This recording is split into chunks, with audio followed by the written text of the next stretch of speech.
Nama saya Bima Prakoso. Saya tidak pernah menyukai drama yang emosional. Ayah saya pernah berkata bahwa emosi adalah belenggu. Beliau adalah Bapak Hartono Wijaya, seorang pria tangguh yang membangun perusahaannya dari nol hingga menjadi benteng yang tak tertembus.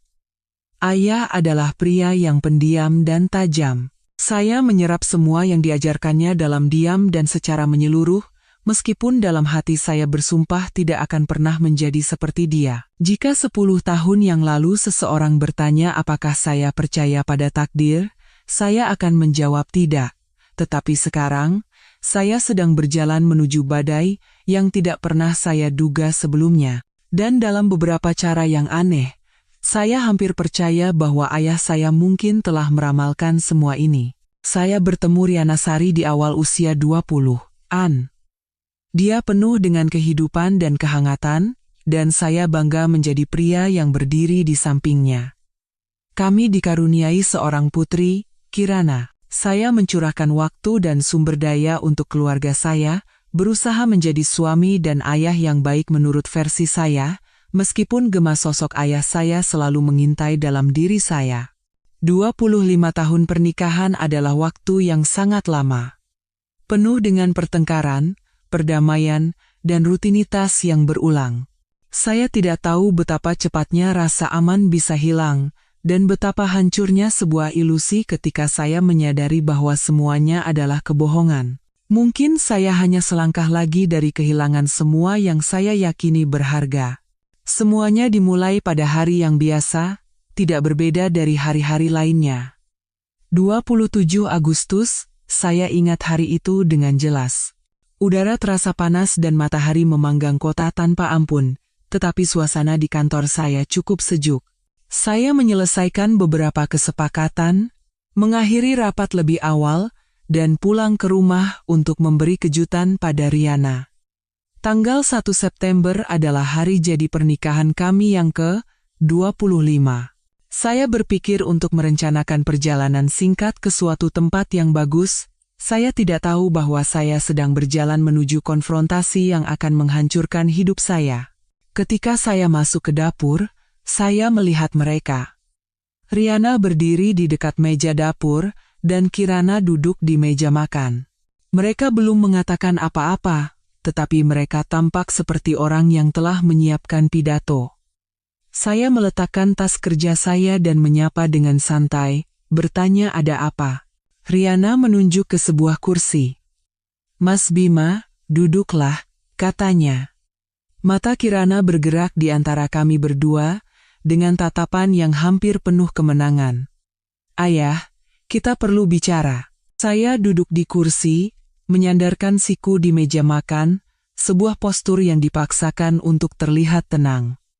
Ya, kata saya, memandang bergantian ke wajah mereka.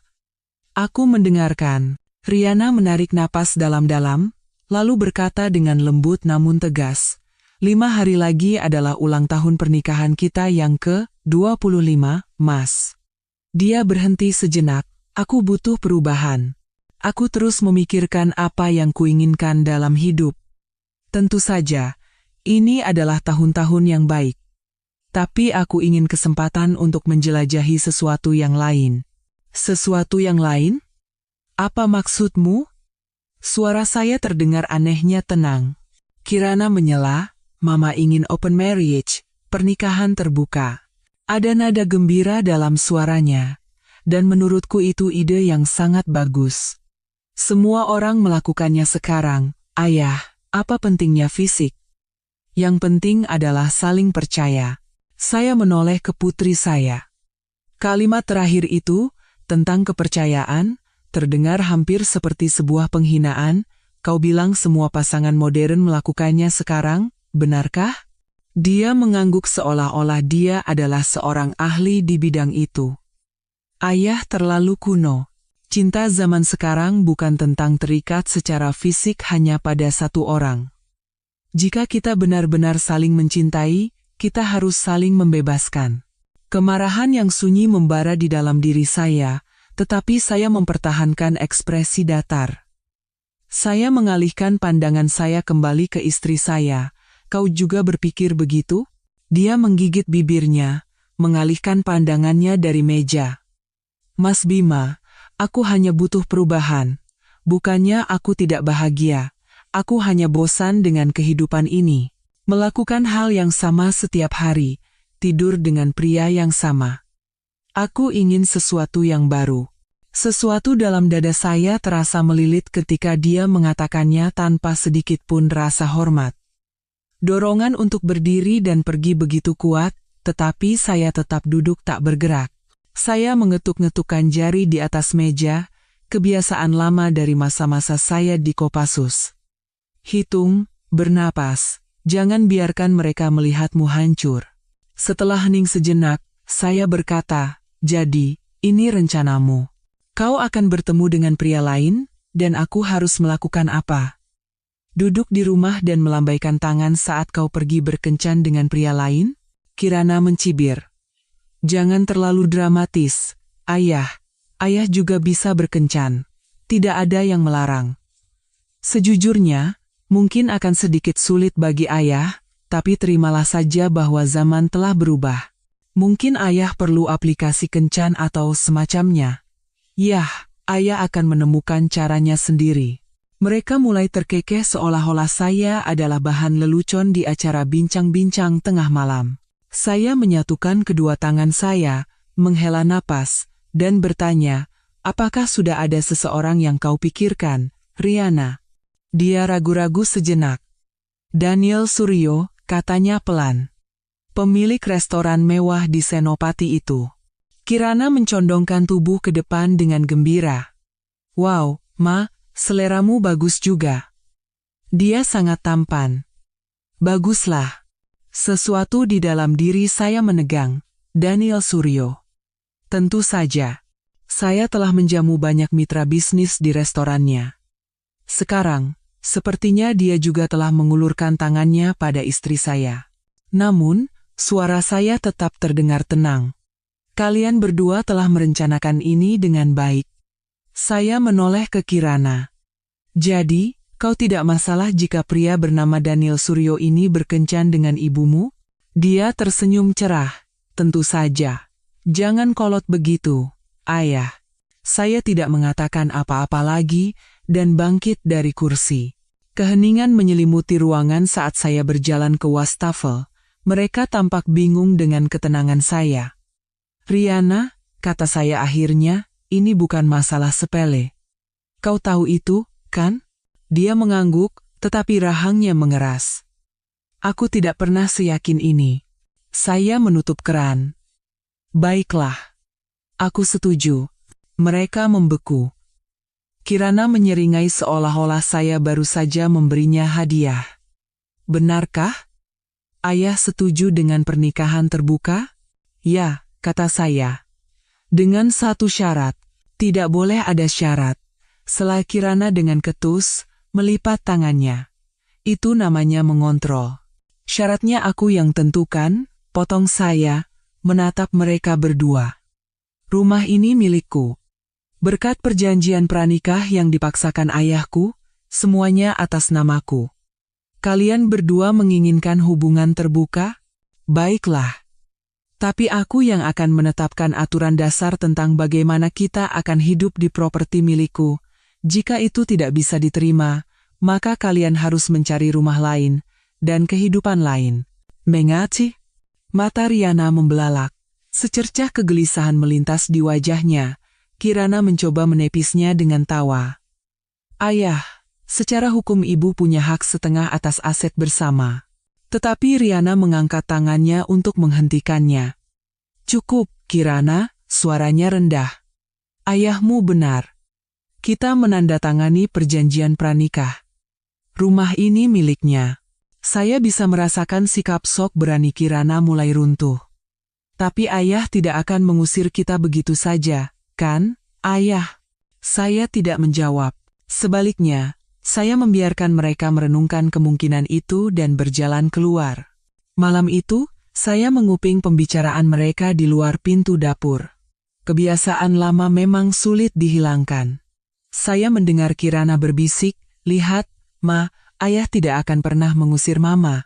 Dia hanya menggertak. Mama adalah cinta dalam hidupnya. Suara Riana tidak terdengar yakin. Kau tidak mengenal ayahmu, katanya pelan. Ketika terpojok, dia bisa menjadi sangat dingin dan kejam. Apakah kau tahu dia mantan anggota Kopassus? Apa yang dia alami di Timor Leste? Aku hanya tahu setengahnya, dan itu sudah cukup menakutkan. Kirana mendengus. Dia tidak akan melakukan apa-apa. Dia hanya orang tua pemarah yang akan segera menerima kenyataan. Lihat saja nanti. Pada saat itu, yang terpikir oleh saya hanyalah betapa mereka tidak tahu apa-apa. Selama dinas militer, saya telah menemukan kegelapan dalam diri saya, sesuatu yang dingin dan terorganisir. Saya telah mencoba menguburnya di bawah setelan jas dan dasi, tetapi mereka baru saja menyalakan sumbunya. Saya mundur ke lantai atas, membiarkan ketegangan menyelimuti rumah. Tantangan telah dilontarkan. Hanya sedikit orang yang menyadari bahwa jika Anda memprovokasi seorang pria yang terpojok, Anda sebaiknya bersiap-siap. Keesokan harinya, saya mengunjungi Tio Prasetyo, pengacara yang telah menangani urusan saya sejak kuliah. Dia adalah pengacara paling tajam yang pernah saya temui. Saya telah sering menceritakan isi hati saya kepadanya, dan saya tahu dia akan menikmati permintaan yang rumit ini.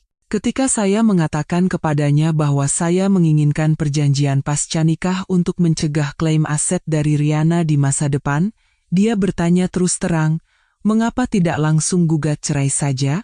Terlalu sederhana," kata saya. "Aku ingin melihat sejauh mana permainan ini akan berjalan. Aku ingin mereka merasakan konsekuensi dari permintaan pernikahan terbuka mereka, alih-alih aku hanya diam dan menurut seperti anak domba." Dia menyeringai. "Kau lebih sinis dari ayahmu." "Baiklah. Mari kita lihat syarat-syaratnya." Saya membeberkan rencana saya. Perjanjian pasca nikah yang kokoh yang menetapkan hak properti, disposisi aset, tes penyakit menular seksual, PMS, secara berkala, klausul pembebasan tanggung jawab untuk setiap anak yang lahir dari hubungan di luar nikah, dan larangan bagi pasangan di luar nikah untuk memasuki rumah. Saat Tio membacanya, dia bersiul pelan. "Ini sama saja dengan mencekik leher mereka, kawan." Saya teringat wajah pendiam ayah saya. "Aku hanya menetapkan batasan yang mereka inginkan," kata saya, "membawa mereka kembali ke dunia nyata." 2 hari kemudian, kami berkumpul di kantor Tio. Saya, Riana, Kirana, dan pengacara baru Riana, seorang wanita tinggi dan elegan bernama Shinta. Ekspresi tegang Shinta menjadi semakin serius saat dia membalik setiap halaman perjanjian. Ketika sampai di bagian akhir, dia meletakkan dokumen itu di atas meja dengan suara keras. Perjanjian ini, Shinta memulai dengan dingin, menyatakan bahwa jika Ibu Riana Sari mengajukan gugatan cerai selama perjanjian pernikahan terbuka ini berlaku, beliau melepaskan semua hak atas tunjangan atau nafkah pasangan. Beliau tidak dapat menuntut rumah, tidak dapat menuntut bagian dalam bisnis, dan dilarang membawa pasangan manapun, termasuk Bapak Daniel Suryo, ke dalam rumah perkawinan. Riana mengerutkan kening. "Mas Bima, itu berlebihan," katanya, menatap saya. "Mengapa aku harus membiayai hubunganmu saat kau meninggalkanku demi kekasih barumu?" balas saya. "Aku hanya menegakkan apa yang kita sepakati sebelum menikah. Perjanjian pranikah ayahku sudah sangat teliti, ini hanya memperjelas bagian tentang hubungan terbuka.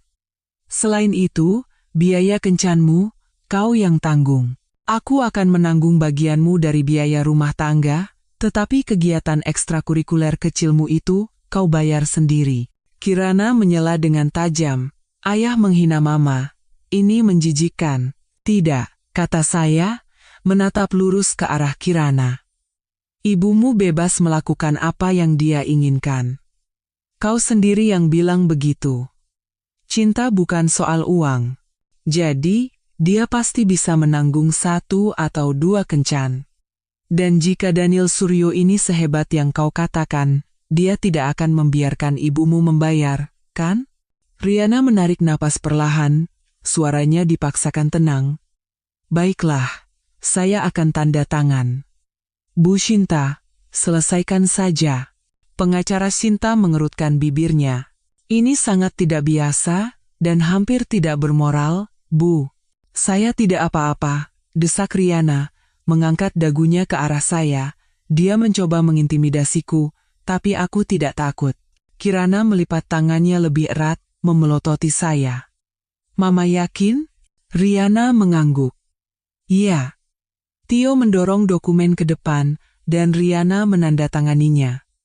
Dia menatapku dengan tatapan menantang, seolah-olah goresan penanya adalah sebuah tindakan pemberontakan.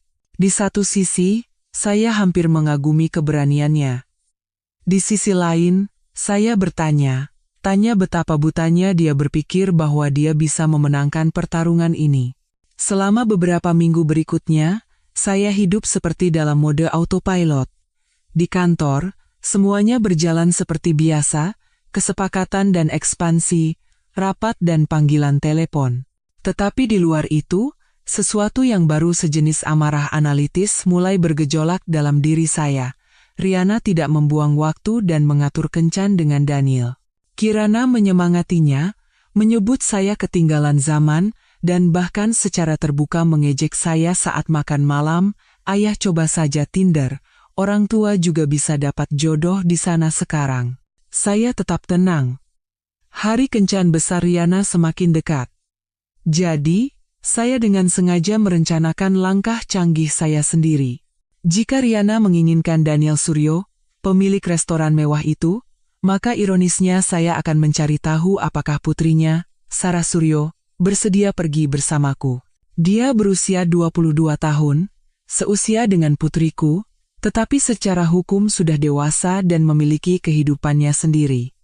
Kami pernah beberapa kali berbicara di berbagai acara.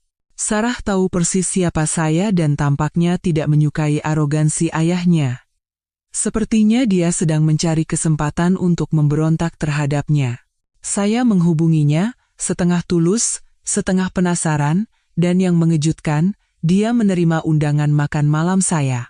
Pada malam Riana akan bertemu Daniel, saya membawa Sarah ke sebuah acara pribadi di hotel mewah. Acara itu adalah bagian dari penggalangan dana amal untuk para veteran perang sesuatu yang berkaitan dengan saya secara pribadi dan tenang. Saya memperkenalkan Sarah kepada beberapa kenalan sebagai teman kencan saya, dan dia membawa dirinya dengan anggun.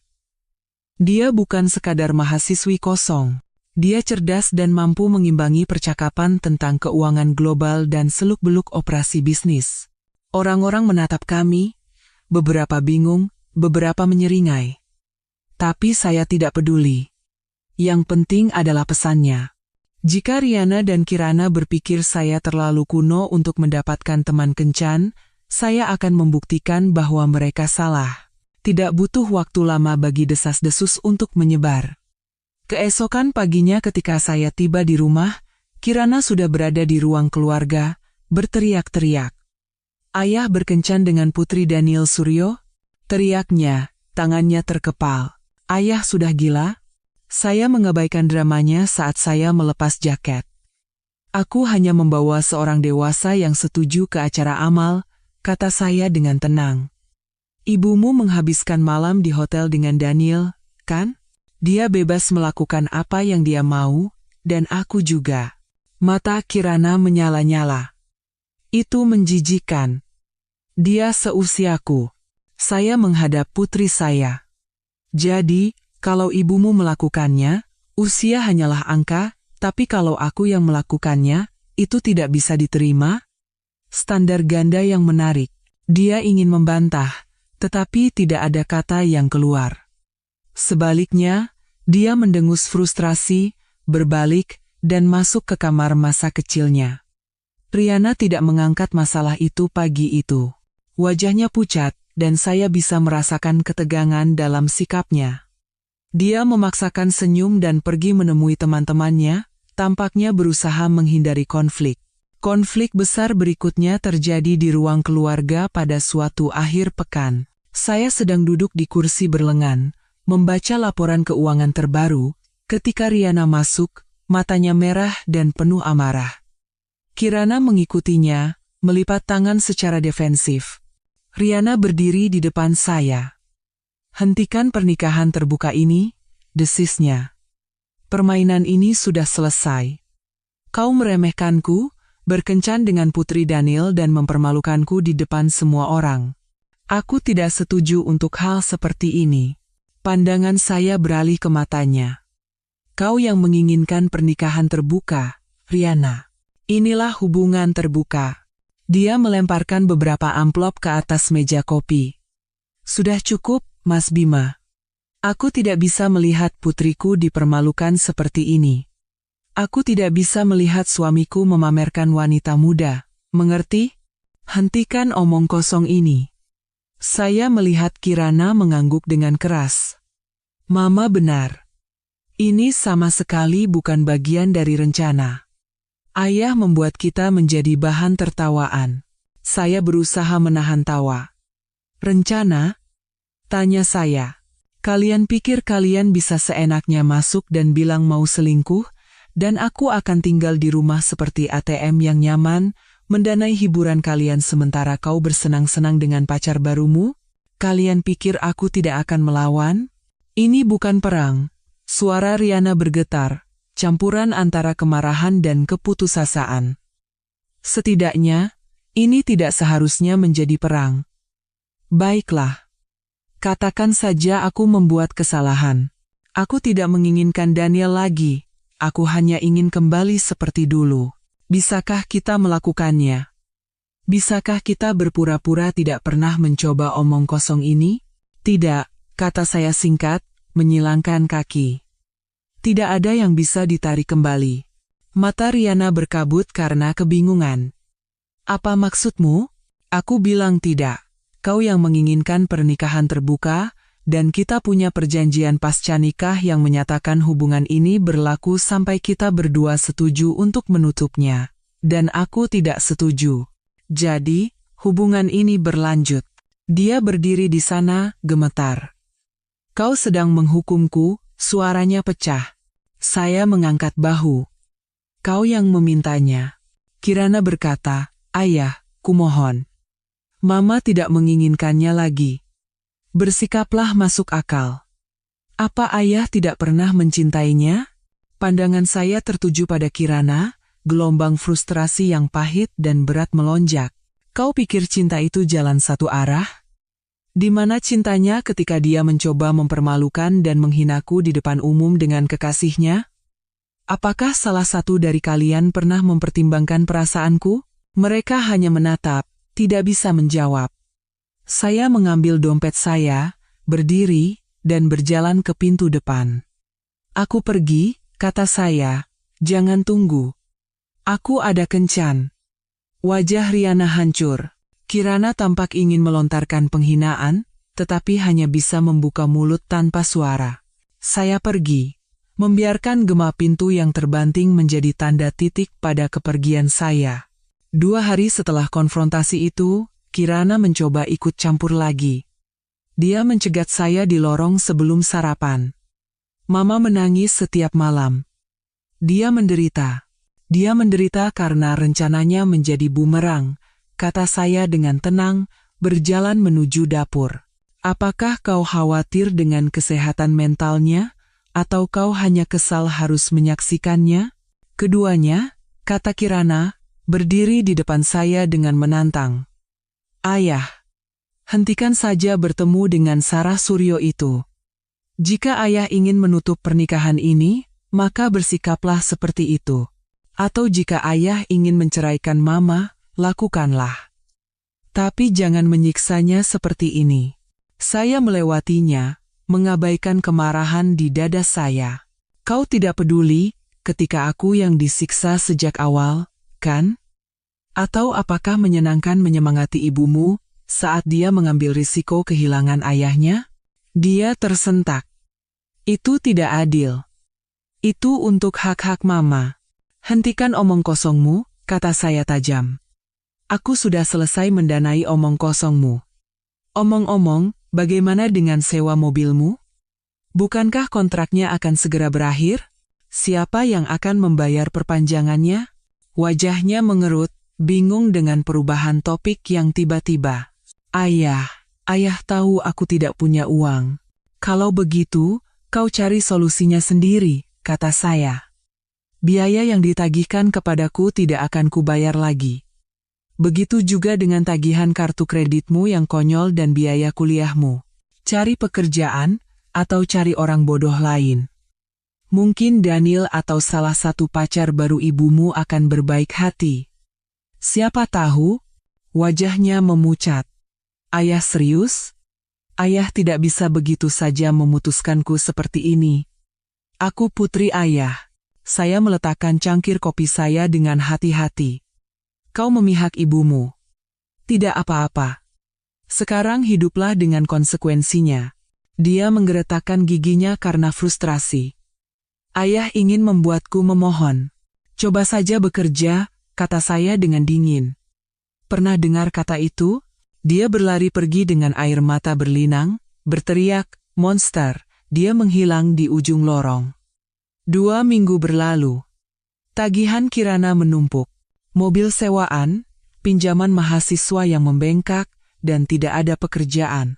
Dia menghabiskan hari-harinya mengirim pesan kepada teman-temannya, menunggu keajaiban mungkin berharap saya akan menyerah pada akhirnya. Bom waktu meledak pada suatu sore. Ketika saya pulang kerja, Kirana sudah ada di depan pintu, air mata kemarahan menodai wajahnya. Aku dapat surat bahwa mobilku akan ditarik, desisnya, menyodorkan selembar kertas ke wajah saya. Ayah tidak bisa melakukan ini. Aku butuh mobil itu. Aku tidak bisa pergi ke kelas atau ke janji temu naik bus seperti orang miskin. Saya menghela napas, melewatinya dan membuka pintu depan. Jika naik bus melukai harga dirimu, itu masalahmu. Dia mengikuti saya masuk, memberi isyarat dengan liar. Ayah berjanji akan selalu ada untukku, bahwa aku tidak perlu khawatir tentang uang selama kuliah. Ayah akan menarik kembali janji itu? Saya mengerutkan kening dan berbalik menghadapnya. Syaratku untuk mendanai sekolahmu adalah kau setidaknya menghormatiku. Sebaliknya, kau dan ibumu mencoba menghinaku. Jadi ya, aku menarik kembali janji itu. Jika kau tidak bisa menangani realitas baru, kau bebas pergi. Aku tidak bisa membayar semua utang ini, teriaknya. Aku hanya punya sekitar 3 juta rupiah di rekeningku. Saya berjalan ke ruang tamu. Bukan masalahku. Tanyakan pada pacar ibumu. Mungkin Daniel bisa menuliskan cek untukmu. Atau salah satu teman tidur ibumu di masa depan. Kirana terkesiap kaget. Ayah kejam. Saya memberinya senyum dingin dan kaku. Aku hanya mengikuti logikamu, putriku tersayang. Ibumu bebas, kau bebas, semua orang modern. Bukankah itu yang kau inginkan? Dia memukul sandaran tangan sofa karena frustrasi. Kenapa ayah begitu jahat? Ya, katakan padaku kenapa. Suara baru terdengar. Riana. Muncul dari lorong, ekspresinya rapuh. Dia melipat tangannya, menatap Kirana, lalu saya. Mengapa kau menghukum kami berdua seperti ini? Saya menoleh ke istri saya. Aku tidak menghukum siapapun. Aku hanya tidak akan memberi imbalan atas perselingkuhan. Pandangan Riana beralih ke Kirana, yang hampir menangis. Dia melembutkan suaranya. Kirana, sayang, naiklah ke atas. Biar aku yang bicara. Kirana memberiku satu tatapan tajam lagi, lalu melewati ibunya dengan marah, menghentakkan kakinya saat dia menghilang. Riana menunggu sampai dia pergi, lalu menghadap saya langsung. Mas Bima, hentikan ini. Kau sudah menyampaikan maksudmu. Seluruh sandiwara pernikahan terbuka ini adalah ide yang mengerikan. Tapi sekarang kau hanya bersikap sadis. Dia putrimu. Dia masih muda dan tidak mengerti apa yang dia hadapi. Saya mengangkat bahu. Cukup dewasa untuk membujuk ibunya agar berselingkuh. Cukup dewasa untuk menghadapi konsekuensinya. Riana mengepalkan tangannya. Baiklah. Jika kau ingin memperlakukan Kirana seperti itu, lakukanlah. Tapi kau dan aku, bisakah kita bicara dengan sopan? Aku sudah putus dengan Daniel. Mengerti? Dia ternyata brengsek yang hanya banyak bicara. Dia sudah pergi, membatalkan beberapa kencan terakhir. Kau mendapatkan apa yang kau inginkan. Aku dipermalukan. Tapi bisakah kita menghentikan kegilaan ini sekarang? Menghentikannya bagaimana? Tanya saya. Tutup pernikahannya. Kita coba kembali seperti dulu, atau setidaknya mencari rutinitas baru tanpa kencan acak dan drama bodoh ini. Aku akan menandatangani apapun. Rahang saya mengeras.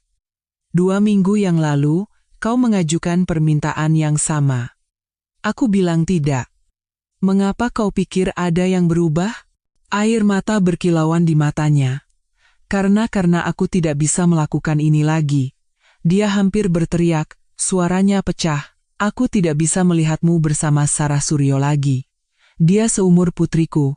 Aku tidak tahan membayangkan kau tidur dengannya. Kepalaku serasa mau meledak. Tolong kita jadi suami istri lagi. Bahkan jika tidak sempurna. Saya menatapnya. Tidak.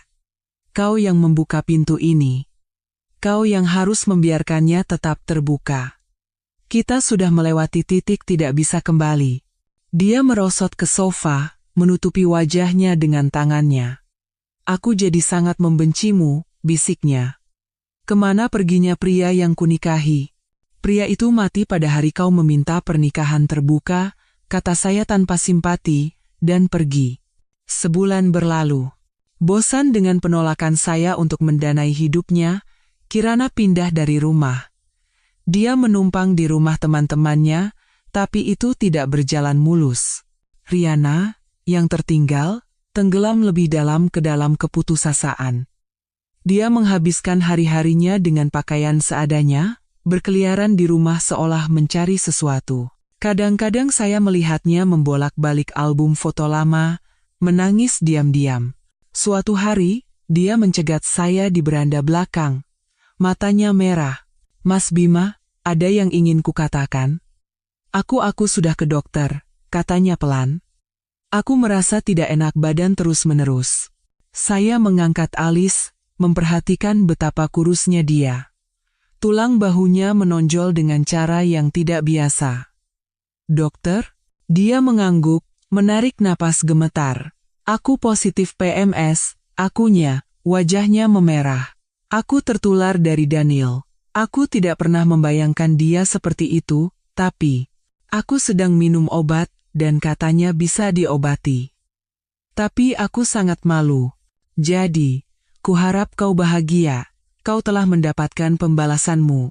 Sesuatu dalam diri saya bergejolak, rasa sakit yang tidak bisa saya bedakan antara rasa bersalah dan kasihan. Tapi suara saya tetap terkendali. Aku tidak bahagia, Riana. Ini semua hanya konsekuensi dari pilihanmu. Kau pikir aku merencanakan semua ini? Tidak. Kau meminta pernikahan terbuka, dan aku berkata ya. Lalu kau langsung tidur dengan pria pertama yang membujukmu. Setetes air mata mengalir di pipinya. Dia menyekanya dengan marah. Aku tahu, kau membenciku. Aku hanya berharap kau aman dengan teman kencanmu itu. PMS bukan main-main. Saya memandang ke cakrawala di seberang pagar kemana saja selain ke arahnya. Sarah bukan sekadar teman kencan. Tapi terima kasih atas perhatianmu. Dia menatapku, suaranya gemetar. Kau monster. Saya tidak mengatakan apa-apa. Dia berbalik dan pergi, meninggalkan saya sendirian di beranda. Saya berdiri di sana untuk waktu yang lama, membiarkan angin musim gugur berputar di sekitar saya. Sebagian dari diri saya merasakan kesedihan yang samar untuknya, untuk apa yang dia alami. Bagian lain hanya mengulangi kalimat lama yang sama, dia menuai apa yang dia tanam. 3 minggu kemudian, situasi memburuk. Yang mengejutkan, Kirana kembali ke rumah, penuh amarah dan kegilaan, membanting pintu. Saya sedang membaca email di dapur ketika dia masuk dengan menghentak. Pinjaman mahasiswaku macet, suaranya bergetar karena marah, aku tidak bisa membayarnya. ayah harus membayarnya. Saya tetap menatap ponsel saya. Aku tidak harus melakukan apapun. Sudah kubilang aku bukan lagi brankas pribadimu. Matanya memindai ruangan. Mama tidak punya uang untuk membantu. Dia hampir tidak bisa membayar biaya hidupnya sendiri. Daniel itu menghilang, dan Mama tidak bisa memintanya membantu. Kemana lagi aku bisa berpaling? Saya meletakkan ponsel saya dan menatap matanya. Kau sudah dewasa sekarang. Cari solusinya sendiri. Dia menggeram. Ayah akan membiarkan putri ayah sendiri tenggelam dalam utang? Ayah akan merusak kredibilitasku masa depanku hanya karena dendam? Tidak, kata saya. Kau yang merusak kredibilitasmu. Kau yang memihak ibumu dan mengejekku seolah aku adalah peninggalan kuno. Nah, peninggalan kuno ini sepertinya tidak mau lagi mensponsori gaya hidupmu. Dia maju ke arahku seolah ingin menyerang secara fisik, tapi aku menegang, siap membela diri. Jangan coba-coba, suaraku pelan. Aku sudah sangat sabar denganmu. Jika kau mau, pergilah ke pacar ibumu dan minta dana talangan, atau cari pekerjaan lain selain hanya berpura-pura seperti yang kau lakukan selama ini. Jika teman-temanmu tidak mau meminjamkanmu uang, itu juga bukan masalahku. Baik, semburnya. Aku akan mengingat ini ketika ayah sudah tua dan butuh seseorang untuk merawatmu. Jangan harap aku akan mengangkat satu jari pun. Saya mengangkat alis. Aku tidak khawatir. Aku lebih dari mampu untuk mendanai masa tuaku sendiri. Dia menatap dengan napas terengah-engah, lalu berbalik dan lari.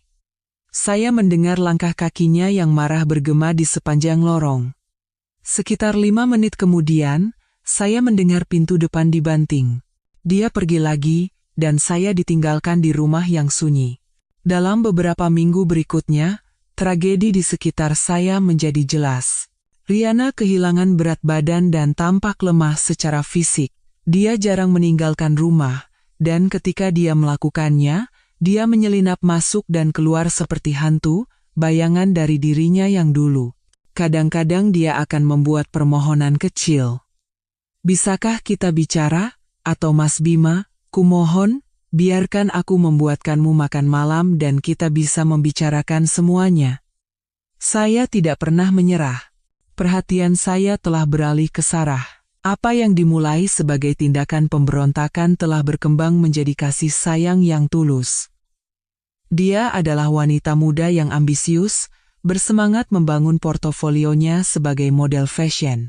Kami tertawa bersama tentang betapa rumitnya hubungan kami, ayahnya berkencan dengan istri saya, dan kami menciptakan sesuatu yang nyata di tengah kekacauan itu. Saya merasa nyaman dalam kehadirannya dengan cara yang belum pernah saya rasakan dengan Riana selama bertahun-tahun. Dia hangat tetapi juga terus terang.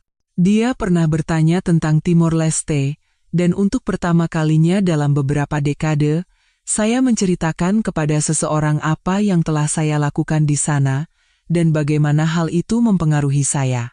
Dia mendengarkan tanpa menghakimi. Dia tidak pernah menggunakan masa lalu atau kelemahan saya untuk melawanku. Suatu malam di apartemennya, sambil minum anggur, dia berkata pelan, "Aku hamil." Pada saat itu, seluruh alam semesta seakan berhenti. "Berapa lama?" tanya saya. Dada saya terasa sesak. "Sekitar 8 minggu, katanya, mengamati wajah saya, "dan tentu saja, kau ayahnya." Aku ingin mempertahankan bayi ini. Gelombang emosi kejutan, kecemasan, percikan kegembiraan, sengatan rasa bersalah melanda saya. "Kau yakin?" Dia mengangguk, matanya bersinar. "Ya, ini tidak direncanakan, tapi aku siap. Kuharap kau juga siap." Saya mencoba mempertahankan ketenangan yang diajarkan ayah saya. Tetapi pada saat itu, saya menyadari bahwa saya menginginkan anak ini. Sebagian dari diri saya ingin menjadi ayah yang benar kali ini, tanpa kepahitan dari keluarga yang disfungsional. "Baiklah," kata saya akhirnya. "Baiklah, Sarah. Kita akan mencari solusinya." Dia menghela napas lega. "Terima kasih. Aku tahu ini rumit, tapi aku tidak mau lari. Ini bukan hanya tentang balas dendam pada ayahku sejak awal. Penyebutan Daniel Suryo membuat saya kaku, tetapi saya menepisnya dan mencium keningnya. Jangan bicarakan dia. Mari kita khawatirkan kita dan bayinya. Kali berikutnya saya pulang, Riana merosot di sofa ruang tamu, menatap kosong ke acara realitas TV. Saat saya masuk, dia mematikan suaranya. Dari mana saja kau? Suaranya datar. Bersama Sarah, jawab saya, menuju tangga. Mas Bima, nadanya berubah. Dengar. Aku minta maaf atas semua yang terjadi. Tapi bisakah kita setidaknya membicarakan langkah selanjutnya? Bisakah kau mengakhiri pernikahan ini mengajukan gugatan cerai agar aku bisa melanjutkan hidup? Aku tidak tahan dengan keadaan limbo ini. Saya berhenti di tangga dan berbalik. Jika kita bercerai, kau melepaskan segalanya. Kau akan pergi dengan tangan hampir kosong. Dia mengangguk lelah. Aku tahu, tapi mungkin itu lebih baik daripada hidup seperti ini. Saya memperhatikannya dengan seksama. Dia memang tampak lelah. Rambutnya kusam, pipinya cekung, dan ada lingkaran hitam di bawah matanya. Sejenak, saya teringat Riana yang saya nikahi puluhan tahun lalu, dan kesedihan melanda saya. Tapi itu adalah emosi yang jauh sekarang. Kita akan membicarakannya, kata saya dengan dingin, dan naik ke atas. 2 bulan kemudian, Sarah melahirkan putra kami, Arjuna, secara prematur. Pusaran peran sebagai ayah baru menyita perhatian saya, mengalahkan sisa-sisa pikiran tentang Riana atau Kirana. Saya menemukan tujuan baru, lebih sering meninggalkan kantor dan mendelegasikan tanggung jawab kepada manajer senior, fokus pada Sarah dan bayi kami. Tak lama setelah Arjuna lahir, saya melamarnya, ingin menciptakan rumah yang stabil untuknya. Sarah menerima. Saya bersikeras kami menandatangani perjanjian pranikah baru, dan kami menikah dalam upacara sederhana dan tenang. Di satu sisi, saya menertawakan betapa saya menjadi seperti ayah saya. Di sisi lain, saya mengakui bahwa orang tua itu benar tentang melindungi apa yang berharga. Namun, saya tidak bisa sepenuhnya mengabaikan Riana. Suatu malam, dia menelepon saya, suaranya terdengar panik. Mas Bima, bisiknya gemetar, kurasa aku melakukan kesalahan. Aku ingin menemuimu. Aku tidak enak badan. Aku ingin kau. Saya memotongnya. Telepon orang tuamu, Riana. Atau panggil ambulans jika ini darurat medis. Aku harus merawat bayi yang baru lahir.